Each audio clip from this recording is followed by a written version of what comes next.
Bonjour et bienvenue dans la chaîne Mathématiques Sciences. Aujourd'hui je vais prendre et expliquer une nouvelle vidéo, vidéo donc en mathématiques pour les 3e, dans laquelle ici je vais vous parler du cube et du pavé droit. Ok. Alors le cube ou le pavé droit, on peut très bien dire également pour pavé droit par l'épipède rectangle. Alors bon, là je vais vous parler du cube et du pavé droit, vous allez comprendre tout de suite pourquoi. Parce qu'en fait le cube et le pavé droit, comme je vous l'ai peut-être déjà dit dans la dernière vidéo, et bah ce sont des prismes droits particuliers, ok. Donc c'est pour ça que dans cette vidéo on parle du cas particulier justement des solides, ok. Et donc c'est un cas particulier de prisme droit, ok. Alors on va commencer par parler du pavé droit pour ensuite parler du cube, ok. Alors normalement quand vous êtes en primaire, en général on commence plutôt par faire l'inverse, c'est-à-dire d'abord on parle du pavé et ensuite, d'abord on parle du cube et ensuite on parle du pavé. Après en général quand vous êtes au collège, à partir de la 6e on fait l'inverse, ce que je vais faire également ici dans cette vidéo. Alors donc on va parler du pavé droit. Alors le pavé droit, comme je vous le disais, ou bien par l'épipède rectangle, c'est un cas particulier vraiment de prisme droit. C'est-à-dire en gros vous allez avoir tout simplement les 6 faces en fait qui sont des rectangles, ok. Voilà. Alors qui sont des rectangles pas forcément identiques du coup, mais qui sont tout de même des rectangles. Alors bon, à ces faces là vous allez avoir donc à chaque fois deux faces qui sont superposables et parallèles, ok. Et puis également qui sont polygonales, ok. Donc là en l'occurrence ce sont des rectangles. Donc vous aurez deux rectangles superposables et parallèles, ok. Voilà. Et donc ça vous l'aurez à chaque face du pavé droit, ok. Alors dans un pavé droit on a non seulement les faces, les rectangles plutôt qui sont parallèles et superposables, mais vous avez également les arêtes, les arêtes opposées qui sont parallèles, ok. Voilà. Et puis les arêtes qui se coupent, elles se coupent perpendiculairement, ok, comme vous pouvez le voir. Voilà. Donc ça c'est pour pavé droit. Après vous avez le cube. Donc là le cube donc voilà un cube. Donc ça c'est un cube comme un autre. Voilà à quoi ça ressemble. Donc un cube, ça ressemble à ça à peu près. Et donc ce cube, comme vous pouvez le voir ici, voilà, c'est un cas particulier encore une fois de prisme droit. Alors là dans un cube vous allez avoir les 6 faces qui sont tout simplement des carrés, ok. Et donc chaque face va pouvoir se superposer avec une autre, ok. Alors c'est encore mieux même que pavé droit, puisque toutes les faces en fait sont superposables, vu que toutes les faces sont des carrés, ok. Par contre en revanche, toutes les faces ne sont pas, c'est comme pour pavé, toutes les faces ne sont pas obligées forcément d'être forcément collées, tu vois. Il y a des faces qui sont quand même opposées dans le cube, forcément, puisque le cube doit être fermé. Donc il y aura des faces forcément qui seront opposées et d'autres qui au contraire seront au contraire adjacentes, ok. Voilà. Bon, ça c'est pour la théorie. Donc cube, il faut retenir que c'est un solide et en donc 6 faces carrés, ok. Et donc les carrés se superposent tous, ok, et donc ont tous la même forme. Tandis qu'un pavé droit, il faut retenir que en gros c'est un solide et c'est 6 faces rectangulaires, ok. Et donc là pareil, les rectangulaires, les faces rectangulaires elles sont superposables et parallèles, ok. Voilà. Donc si vous par exemple si vous avez une face ici, voilà, on trouvera tout de suite, si vous voulez, son autre face, ok, son doublon, son jumeau qui est ici. Voilà. Et donc ces deux rectangles que vous voyez ici et ici sont superposables et parallèles. Bon, ça donc c'est beau pour la théorie, tout ça, pour le blabla. Mais maintenant voyons un petit peu les constructions. Alors on va commencer par la construction d'un cube. Après on va complexifier avec la construction d'un pavé droit ou bien par l'épipède rectangle. Alors construction d'un cube, je vous laisse mettre la vidéo en pause pour réaliser la construction. Donc c'est un cube de 3 cm d'arête. Et donc après on va voir comment ça marche. Sur ce donc c'est parti. Alors donc là pour construire un cube, vous allez voir c'est assez simple. D'abord on va réaliser toutes les faces qui se touchent en fait. Et après on va réaliser les deux autres, ok. Alors là comme les faces qui se touchent sont des carrés, ce que je vous propose c'est que nous allons réaliser 4 carrés alignés, ok.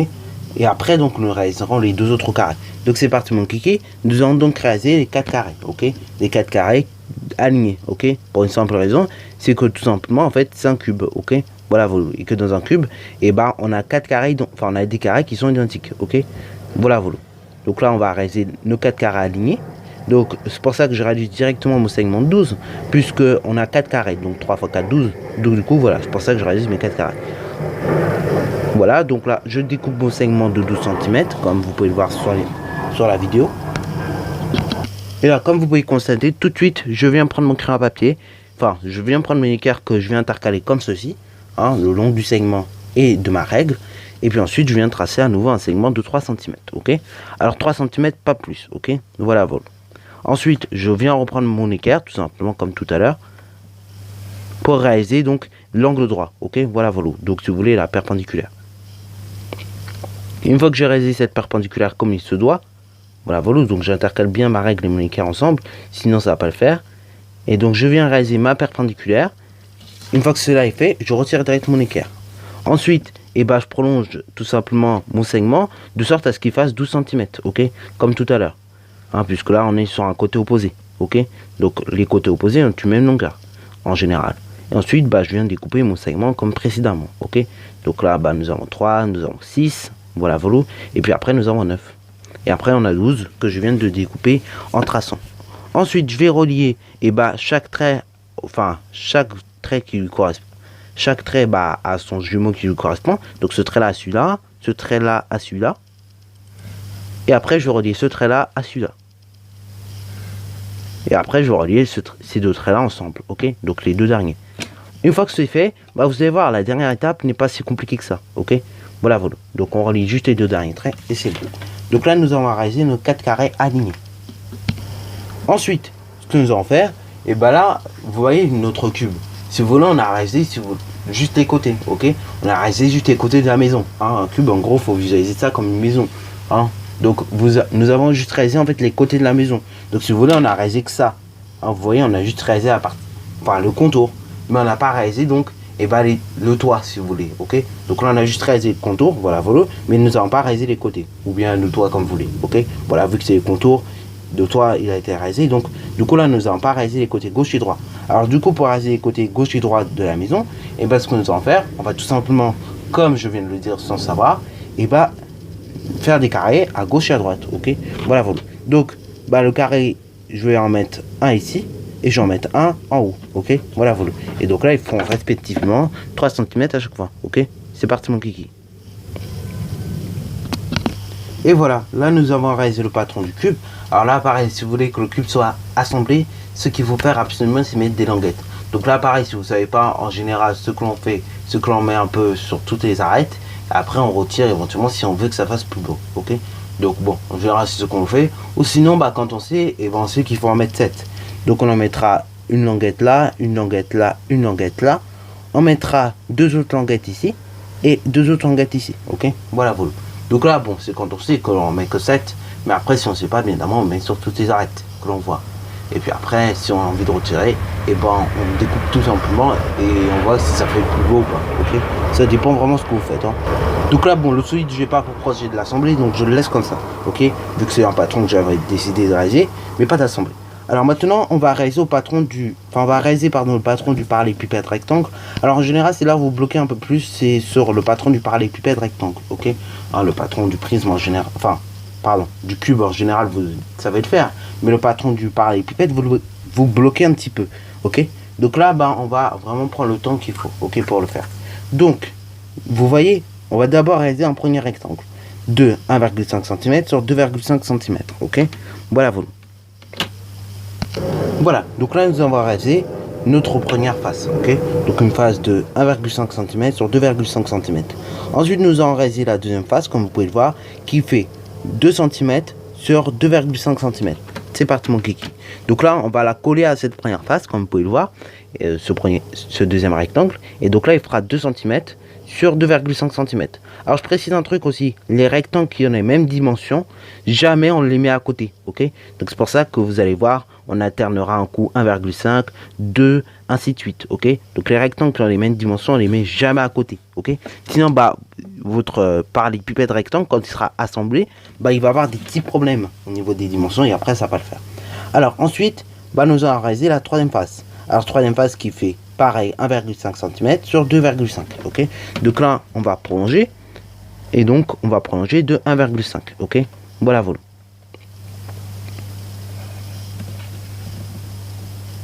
Alors là pareil, pour ceux qui ont du mal à réaliser les traits comme je fais là dans la vidéo, surtout n'hésitez pas à prendre votre équerre, ok. Il y en a, ils arrivent à le faire comme moi, hein. Voilà, voilà, sans équerre et c'est droit. Donc là pareil, si vous avez du mal, prenez l'équerre, faites pas les malins, ok. Alors ensuite, là pareil, on va réaliser la dernière face, comme vous pouvez le voir, celle du dessous en fait, et donc elle fera 2 cm sur 2,5. Donc là, pareil, je prolonge de 2,5 cm, enfin, de 2 cm sur 2,5. Ok, voilà, voilà. Donc là, pareil, je descends de 2,5 cm, ok, qui correspond en fait à la longueur de mon rectangle, ok. Voilà, voilà. Alors, une fois que cela est fait, et ben, il reste plus qu'à réaliser, pareil, comme pour le pavé droit, les côtés, si vous voulez, de la maison. Parce que là, si vous voulez, on a réalisé juste, et ben, on a réalisé juste au contour, si vous voulez. Voilà. Donc, pour vous montrer un petit peu, je vous montre avec mon doigt. On a juste réalisé le contour, mais la maison n'est pas fermée. Hein. Il faut donc qu'on réalise les côtés. Donc, pareil, on va réaliser les côtés. Alors, les côtés, bah, vous voyez, ils ont les mêmes dimensions. Ils font 1,5 cm sur 2. Et là, pareil, de l'autre côté, il fait 1,5 cm sur 2. Ok, donc 2 ici et 1,5 ici. Et là, pareil, on a 1,5 ici et 2 ici. Ou bien 2 ici. Bref. Voilà. Alors, donc là, du coup, bah, on peut choisir un petit peu sur quel rectangle, en fait, on va poser nos deux autres rectangles. Alors, bon, ce que je vous propose, c'est que l'on pose ce rectangle ici. Ok. Donc là, bah, du coup, il suffira de le monter de 1,5 cm, qui correspond à cette longueur-là. Du coup, également, on montera de 1,5 cm. Et pareil, de côté, 1,5 cm, 1,5 cm. C'est parti, mon kiki. Alors, une fois que nous avons réalisé nos deux rectangles, et ben, il ne reste plus qu'à les fermer, ok, comme vous pouvez le voir ici. Donc là, on ferme nos deux rectangles. Et puis là, nous avons réalisé le patron du parallélépipède rectangle, ok. Alors là, pareil, une fois que c'est fait, vous pouvez mettre également les languettes, si vous souhaitez l'assembler. Et comme je vous le dis, c'est la même chose que pour le cube. Et ben, il en faut 7 normalement. Hein, donc il en faut une ici, une ici, une ici. Et puis également, il vous en faudra deux autres ici. Et pour terminer, il vous en faudra deux autres ici. Ok. Mais là, si vous ne savez pas, pareil, vous mettez des languettes à chaque arête que vous voyez. Et après, bah, une fois que vous l'assemblerez, vous verrez si ça vous correspond de laisser toutes les autres languettes. Ou soit au contraire, si vous avez envie de les retirer. Sur ce, la vidéo est terminée. Donc si tu as bien aimé, n'hésite surtout pas à la liker, commenter et bonne reste à toi en mathématiques et en sciences.